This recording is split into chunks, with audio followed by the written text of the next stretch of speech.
Bonjour à toi, cher spectateur. Sauver ou périr de Frédéric Tellier, c'est un film qui avait l'air d'avoir quand même une sacrée paire de balls.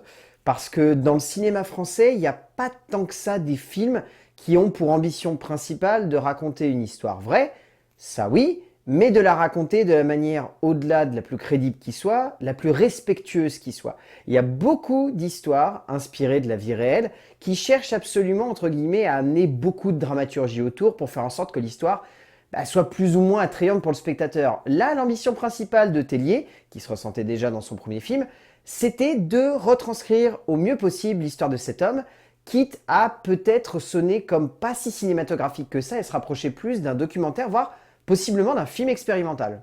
Le résumé pour faire simple, Franck est un sapeur-pompier. Depuis petit, il a toujours voulu faire ce métier.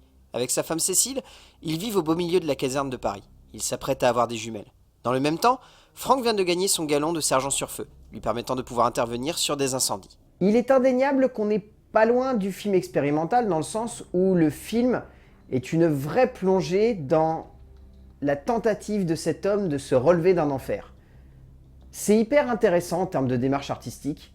C'est vraiment quelque chose qui est très poussé et que Tellier a envie d'amener le plus loin possible dans tout un cheminement émotionnel et sensoriel qui va utiliser tous les outils à la base d'une œuvre de cinéma. Le son, l'image, le travail de la narration, les acteurs qui sont poussés à fond dans leur personnage, tout ça c'est très très bien amené.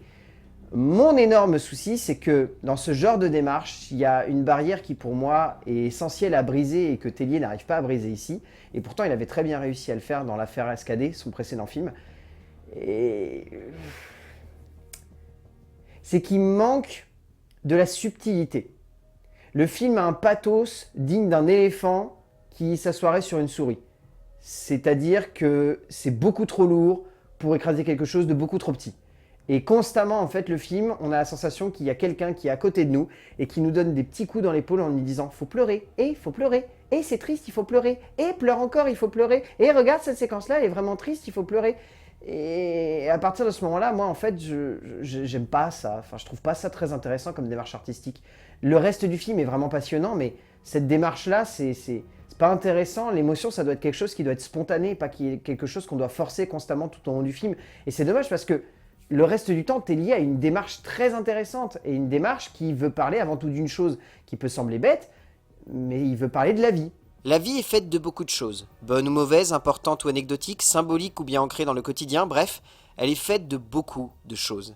Et ce n'est pas pour vanter les mérites d'un certain cinéma français, pas toujours forcément mis en avant, mais on a un vrai savoir-faire en la matière en France. Frédéric Tellier est un très bon réalisateur, son précédent film l'a largement prouvé, et sa nouvelle réalisation est quasiment du même calibre, si ce n'est peut-être à mon goût un tout petit cran en dessous, le cinéaste basant plus ici son métrage sur du ressenti que sur une dramaturgie, cela desservant alors un propos passionnant, mais un peu limité en termes de profondeur. En termes d'écriture, David Oelofen et Frédéric Tellier ont conçu une histoire donc, qui se base en partie sur la vie d'un sapeur-pompier qui a connu ça, qui a eu beaucoup de chances de survivre et beaucoup de chances de pouvoir retrouver un visage à peu près normal parce qu'il a un frère jumeau qui a tout l'identique par rapport à lui, donc ils ont réussi une greffe de peau quasi parfaite. Mais là, on sent qu'il a voulu construire une histoire qui soit beaucoup plus fictionnelle, ce qui est une démarche très intéressante, je trouve, parce que se baser en partie sur la vie d'un homme, mais en même temps créer une grosse part de fiction tout en respectant ce que cet homme a fait, c'est très intéressant. En termes d'écriture, ce que j'ai trouvé le plus réussi dans ce film, c'est la manière avec laquelle les deux auteurs choisissent de construire la base de ce personnage. Ce personnage est quelqu'un qu'on trouve tout de suite attachant, qu'on trouve tout de suite intéressant parce que c'est quelqu'un qui va absolument aider son prochain. L'une des premières scènes du film que je trouve être les plus intéressantes en termes d'écriture, c'est le personnage de Franck qui va aider une petite grand-mère qui vient de faire un malaise et qui semble être sur le point de mourir. Il va réussir à la sauver et après, il va s'attarder auprès de son mari et essayer de le réconforter. C'est une scène qui peut sembler très anecdotique, mais qui en termes d'écriture, pour moi, témoigne d'une vraie sensibilité de la part de ces deux auteurs qui veulent recentrer l'être humain au sein d'un récit qui peut sembler, je dirais pas grandiose, mais en tout cas énorme.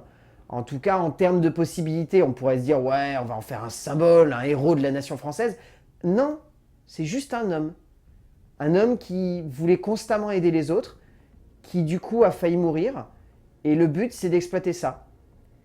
C'est d'exploiter une sensibilité qui, au tout début de l'écriture, pour moi, était magnifique. Et qui, dans un deuxième temps, est devenue carrément bordélique parce que les deux auteurs, ils ont voulu constamment nous rappeler qu'ils sont en train de faire un scénario où l'émotion doit être primaire et où du coup, ils délaissent un petit peu l'idée de dramaturgie, l'idée de narration, l'idée de développement, l'idée de climax, de retournement de situation, de bascule dramatique. C'est ensuite vraiment quasi un film expérimental en termes de scénario qui se limite simplement à des petites scènes sorties à gauche et à droite, des monologues et c'est très bizarre comme démarche. Je suis pas sûr de vraiment aimer, même si l'idée est intéressante. On sent qu'au fond, ce n'était pas un besoin de véracité, de crédibilité ou simplement de retranscription qui intéressait les deux auteurs français. On sent qu'en premier lieu, ils avaient envie d'être justes, d'être sincères, d'être proches de ce personnage, et cela se ressent. Oh oui, cela se ressent vraiment.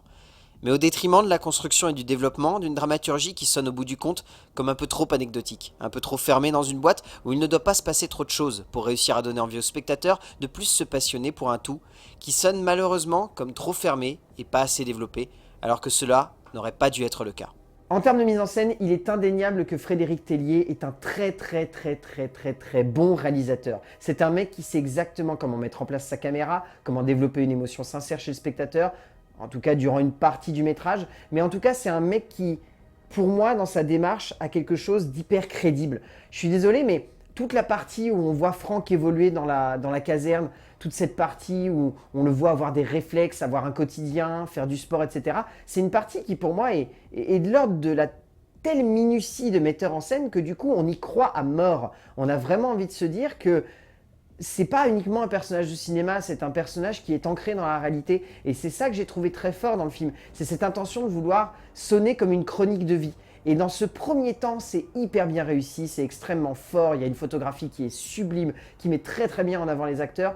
Et après, il y a la partie dans l'hôpital, et là je trouve que Tellier n'arrive pas à maîtriser ce qu'il veut faire. Il y a des idées, il y a une ambition claire, mais l'image reste sublime. Visuellement, ça reste sublime. Mais il manque quelque chose de plus réel et de moins émotionnel. Comme vous l'aurez compris donc, c'est beau. Visuellement, le film est une ode à la vie et un exemple de maîtrise de la photographie et de la direction d'acteurs au sein d'un cadre où Tellier cherche à être le plus intense possible et le plus émouvant. Mais justement, c'est bien cela le problème à mon goût sur ce métrage. À partir du moment où nous nous retrouvons à l'hôpital, le film développe un syndrome que j'ai envie d'appeler celui du pathos forcé. J'en ai déjà parlé, mais en gros, on a vraiment la sensation que Tellier veut que le spectateur pleure, veut que le spectateur pleure, et veut que le spectateur pleure. Et c'est un peu tout. Et cela se ressent par le biais d'une mise en scène intense, certes, mais pas si subtile que cela finalement. En termes de casting, j'ai beaucoup aimé Chloé Stéphanie, qui a un personnage qui est d'une sensibilité mais complètement folle. J'ai trouvé émouvante et déchirante à la fois. J'ai beaucoup aimé le personnage de Vincent Retiers ainsi que de Samy Bouajila, les deux acteurs délivrant une nouvelle fois des prestations très bonnes. C'est surtout ceux-là qui ressortent, le reste du casting est assez secondaire. Et après, il y a les deux acteurs principaux. Je pense que tout le monde va en regarder un, mais honnêtement, moi j'ai envie de dire que c'est une qui fait vraiment le film. Pierre Ninet est juste très bon, l'acteur donnant tout ce qu'il a pour un personnage difficile à interpréter, cela est sûr. Mais pour moi, la vraie force de ce casting se nomme Anaïs de Moustier, et c'est littéralement elle qui porte le film et le domine de bout en bout. Au bout du compte, Sauver ou périr est une belle œuvre de cinéma. C'est une œuvre qui est émouvante, qui est sincère, qui est touchante, mais qui souffre d'un pathos beaucoup trop forcé. Et pour moi, ça, c'est quelque chose sur lequel je suis intransigeant quand je suis spectateur. Si un film veut absolument me forcer à ressentir une émotion, j'y arrive pas. Si un film veut absolument me forcer à pleurer, j'y arrive pas. C'est malheureusement ce qui s'est passé avec le film de Frédéric Tellier. Malgré toute la maîtrise de mise en scène, malgré toute l'intensité d'écriture qu'il a envie de mettre, je trouve que c'est pas intéressant de vouloir absolument forcer le spectateur à pleurer ou à ressentir une émotion. Et c'est pour ça que tout de même, Sauver ou périr de Frédéric Tellier, j'ai quelques réserves dessus, mais j'ai envie de vous pousser de le voir en salle. C'est une belle œuvre de cinéma, c'est tout de même très fort ce qu'il a réussi à faire le cinéaste, à la fois retranscrire une histoire vraie tout en ayant une grande part de fiction. Je trouve que c'est une vraie prise de risque qui vaut le coup d'être saluée et d'être vue dans une salle de cinéma. A plus!